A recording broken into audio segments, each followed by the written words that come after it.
Malalaman mo kapag ang buhay mo ay isinumpa, kapag nararanasan mo ang mga ito.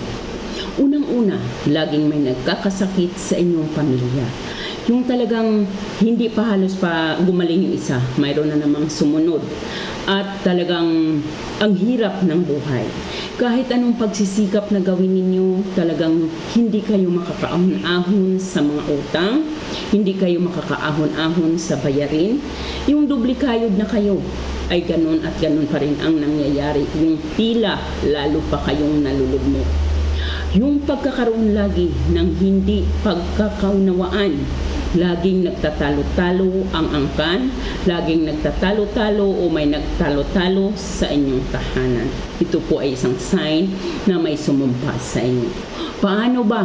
Bakit ba tayo nasusumpa? May ibang tao na kahit wala tayong ginagawang kasalanan ay talagang ginagawan tayo ng ginagawan ng gusto nilang nakikita na nalulugmok tayo. Manalangin ka lamang.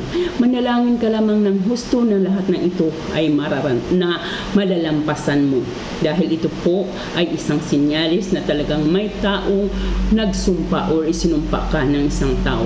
Ang sumpa ay maaaring sa mga angkan mismo, yung mga kanunuan mo pa na namana mo.